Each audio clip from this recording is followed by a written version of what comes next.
शंकर प्रसाद के सभी नाटक विस्तृत जानकारी के साथ ट्रिक से हम यहाँ पर देखने वाले हैं। Hello everyone, welcome back to my channel Shiksha competition. और यहाँ पर आज हम देखेंगे जयशंकर प्रसाद के सभी नाटक बहुत ही इम्पोर्टेंट जानकारी के साथ। जो भी उससे रिलेटेड क्वेश्चन बन सकता है वो हम यहाँ पर देखेंगे। एक ही वीडियो में, बहुत ज़्यादा लॉन्ग नहीं होगी और आपको पूरा देखना है ताकि आपको सारे नाटक एक ही क्लास में याद हो जाएं। सबसे पहले यहाँ पर हम ट्रिक देख लेते हैं, हल्का सा आप इसको याद कर लीजिएगा, बाद में फिर देखेंगे। सज्जन की करुणा देखकर, सज्जन की करुणा देखकर कल्याणी को बहुत प्रायश्चित हुआ। तभी राज्य विशाख में अजात शत्रु नाग यज्ञ की कामना कर रहे थे। स्कंदगुप्त ने एक घूंट चंद्रमा यानी कि चंद्रगुप्त को ध्रुव, ध्रुव स्वामिनी या धूप लगा सकते हैं आप, इससे दिखाया। ठीक है, तो ये ट्रिक आप थोड़ा सा अपने माइंड में रखिए। चलते हैं हम अपने क्लास की तरफ। यहाँ से हैं हमारे जो भी जयशंकर प्रसाद ने नाटक लिखे हैं उनका आधार विषय क्या है, जो कि इम्पोर्टेंट होता है। आजकल सीधे सीधे आपको जो नाटक या रचनाएं होती हैं वो नहीं पूछी जाती हैं, उनसे रिलेटेड जो और चीज़ें होती हैं, जो और विषय होते हैं, उनको ज़्यादा पूछा जाता है नई पैटर्न पे। तो चलते हैं हम यहाँ पर। सबसे पहले इन्होंने लिखा था सज्जन, और क्रम से हैं ये सारे नाटक, ये भी आपको याद रखना है। सज्जन लिखा था 1910 ईस्वी में, महाभारत के कथानक पर आधारित है। ठीक है, जो सज्जन लोग होते हैं वो हमेशा महाभारत से दूर रहते हैं, तो ये महाभारत के कथानक पर आधारित है। यह प्रसाद का प्रथम नाटक है जिसकी शैली पारसी नाटकों से प्रभावित है, ये भी याद रखना है। सज्जन की जो शैली है वो पारसी नाटकों से प्रभावित है। ठीक है, ये प्रथम नाटक है और महाभारत के कथानक पर आधारित है, इतना इसके विषय में आप याद कर लीजिएगा। सज्जन हमेशा महाभारत से दूर रहते हैं, ऐसे करके आप इसमें ट्रिक लगा सकते हो। चलते हैं नेक्स्ट क्वेश्चन की तरफ। कल्याणी परिणय दूसरा नाटक इन्होंने लिखा था, कल्याणी परिणय, जो कि 1912 ईस्वी में लिखा था। और इसका आधार क्या है? चंद्रगुप्त, चाणक्य व विदेशी आक्रमणकारी थे सेल्यूकस, उनकी कथा इसमें दिखाई गई है। कल्याणी परिणय में चंद्रगुप्त, चाणक्य और विदेशी आक्रमणकारी सेल्यूकस की कथाएं हैं। इसका प्रकाशन सबसे पहले नागरी प्रचारिणी पत्रिका में हुआ था। ठीक है, कल्याणी परिणय का जो प्रकाशन है वो सर्वप्रथम किस में हुआ था? तो नागरी प्रचारिणी पत्रिका में हुआ था।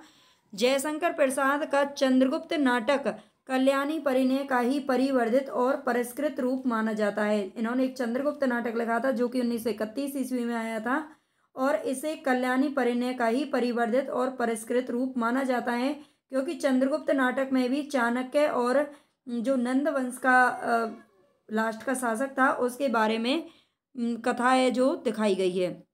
नेक्स्ट नाटक इन्होंने लिखा था, तीसरा नाटक था करुणालय। करुणालय भी 1912 ईस्वी में आया था और इसका विषय है पितृभक्त सुनेह सेप, पितृभक्त सुनेह सेप एवं राजकुमार रोहित की पौराणिक कथा का चित्रण इसमें किया गया है। ठीक है, पितृभक्त सुनेह सेप एवं राजकुमार रोहित की पौराणिक कथा का चित्रण है। यह एक गीति नाट्य है जो पहली बार द्वंद्व पत्रिका में प्रकाशित हुआ था। ठीक है, करुणालय, करुणालय किस पत्रिका में प्रकाशित हो? ये पहला प्रथम गीति नाट्य है, ये भी याद रख लेंगे। जयशंकर प्रसाद के करुणालय को प्रथम गीति नाट्य माना जाता है और ये द्वंद्व पत्रिका में प्रकाशित हुआ था। करुणालय में जयशंकर प्रसाद ने अमित्राक्षर अरिल छंद का प्रयोग किया था, ये इंपॉर्टेंट है, इसको भी याद रखेंगे। किस नाटक में इन्होंने अमित्राक्षर अरिल छंद का प्रयोग किया था? तो करुणालय के अंदर किया था। नेक्स्ट है यहाँ पर प्रायश्चित। प्रायश्चित 1913 में आया था। जयचंद की मृत्यु की घटना का गैर ऐतिहासिक वर्णन इसमें किया गया है। ठीक है, जयचंद की मृत्यु के बाद में मोहम्मद गौरी को क्या होने लगा? प्रायश्चित होने लगा। तो प्रायश्चित कब होता है? किसी की मृत्यु के बाद ही होता है। जयचंद की मृत्यु की घटना का इसमें गैर ऐतिहासिक वर्णन है, ये भी ध्यान रख लेंगे। साथ ही पृथ्वीराज और शहाबुद्दीन मोहम्मद गौरी का वर्णन भी इसमें किया गया है।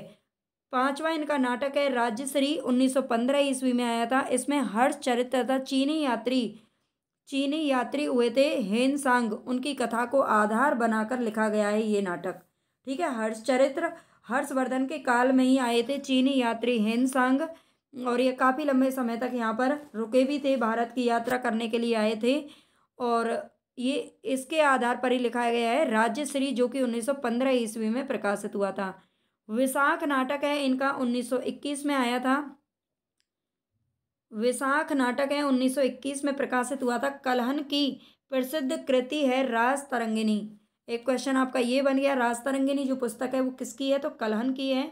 इसके शुरुआती भाग के आधार पर लिखा गया है। ये नाटक विशाख में एक स्त्री और उसके दो प्रेमियों की कथा के चित्रण के साथ साथ बौद्ध भिक्षुओं की चारित्रिक दरिद्रता व पतनोन्मुखता का भी चित्रण इसमें मिलता है। विशाख नाटक में प्रसाद पर कहीं कहीं थिएट्रिक कंपनियों के नाटकों की छाया भी दिखाई देती है। ठीक है, तो थिएटर कंपनियों के नाटकों की छाया किस नाटक में दिखाई देती है, तो विशाख नाटक के अंदर दिखाई देती है। ये कलहन की जो कृति है राज तरंगिणी, उसके आधार पर लिखा गया नाटक है विशाख। नेक्स्ट क्वेश्चन है यहाँ पर, नेक्स्ट है इनका नाटक अजात शत्रु, जो कि 1922 में आया था। इसमें 4 राज्य मगध, काशी, कौशाम्बी और कौशल। ठीक है, मगध, काशी, कौशाम्बी और कौशल, ये 4 राज्य इसमें आधार बनाए गए हैं, जिसमें मगध चारों राज्यों के केंद्र में है। इसमें भगवान बुद्ध को स्वयं अपने सिद्धांतों की व्याख्या करते हुए दर्शाया गया है। ठीक है, इसमें भगवान बुद्ध को अपने ही सिद्धांतों की व्याख्या करते हुए दिखाया गया है अजात शत्रु के अंदर। नेक्स्ट है यहाँ पर जन्मेजय का नागयज्ञ। जन्मेजय का नागयज्ञ लिखा था 1926 ईस्वी में।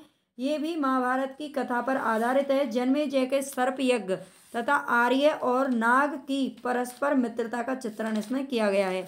जन्मेजय का नागयज्ञ जन्मेजय ने जो सर्प यज्ञ करवाया था, सर्प यज्ञ और आर्य और नाग की परस्पर मित्रता का चित्रण इसमें आता है।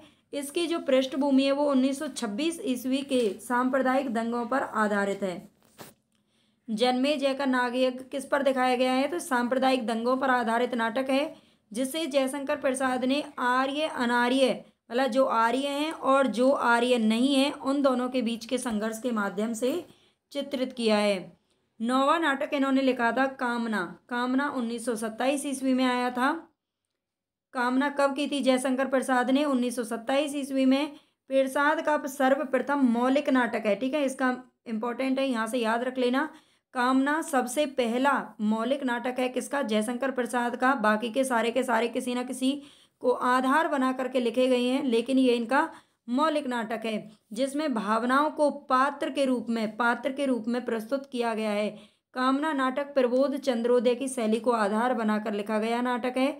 इसे रमेश चंद्र साहा ने कामायनी का पूर्व राग कहा है। ठीक है, रमेश चंद्र साहा ने कामायनी का पूर्व राग किसे कहा है, तो कामना को कहा है। कामना जयशंकर प्रसाद का संस्कृति प्रधान नाटक है। बाकी सारे इनके जो नाटक हैं वो चरित्र प्रधान है, ये भी याद रख लेना, किसी ना किसी के चरित्र को आधार बनाकर लिखे गए हैं। लेकिन जो कामना नाटक है वो इनका संस्कृति प्रधान नाटक है। तो 3-4 क्वेश्चन आपके यहाँ से बन सकते हैं, इनको याद रख लेना। और 10वां नाटक जो लिखा था वो इन्होंने लिखा था स्कंदगुप्त, जो कि 1928 में लिखा था। भारतीय व यूरोपीय नाटकों का समन्वय कुमार गुप्त के, इसमें समन्वय आता है भारतीय और यूरोपीय नाटकों का समन्वय। कुमार गुप्त के विलासी साम्राज्य की आंतरिक स्थिति का चित्रण इसमें दिखाया गया है। स्कंदगुप्त को प्रसाद की सर्वाधिक प्रौढ़ नाटक कृति माना जाता है। सबसे प्रौढ़ नाटक किसे माना जाता है, तो स्कंदगुप्त को माना जाता है, जो कि 1928 में प्रकाशित हुआ था।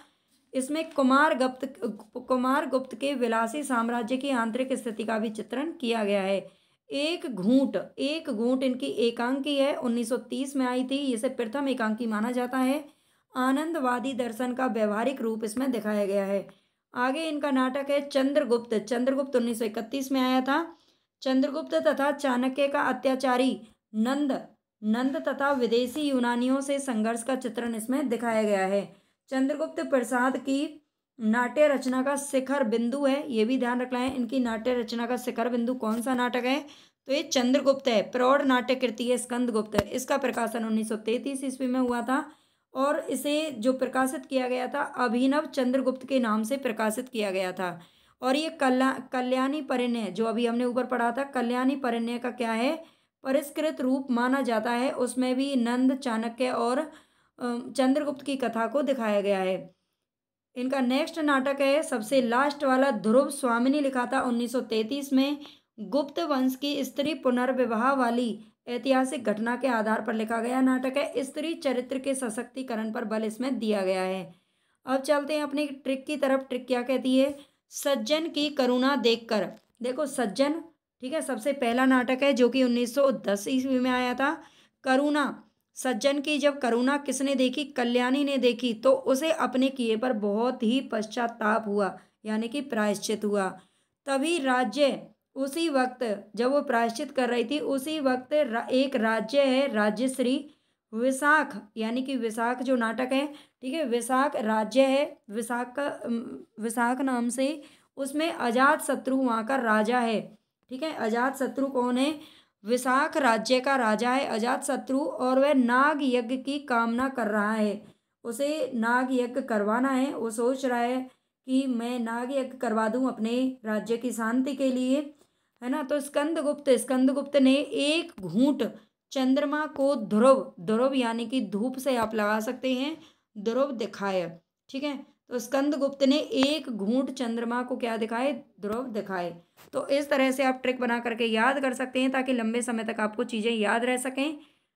आपको क्लास कैसी लगी? अगर अच्छी लगी हो तो लाइक ज़रूर कर देना। अच्छी नहीं लगी हो तो आप कमेंट बॉक्स में मुझे सजेशन भी दे सकते हैं कि अच्छी क्यों नहीं लगी है, क्या कमी है, आप सुझाव अपना बता सकते हैं। अगर क्लास पसंद आए तो सब्सक्राइब चैनल को ज़रूर कर लीजिए। यूजीसी नेट, टीजीटी, पीजीटी या किसी भी एग्ज़ाम की अगर आप तैयारी कर रहे हैं, तो प्रत्येक कॉम्पिटिटिव एग्ज़ाम के लिए बहुत ही अच्छी हिंदी साहित्य, हिंदी व्याकरण और कंप्लीट तैयारी आप यहाँ से कर सकते हो। यूजीसी नेट पेपर फर्स्ट की तैयारी जो कि जून 2025 के लिए करने वाले हैं, तो उनके लिए भी एक जो क्लासेज हैं वो यहाँ पर मिलती हैं, उपलब्ध हो जाती हैं।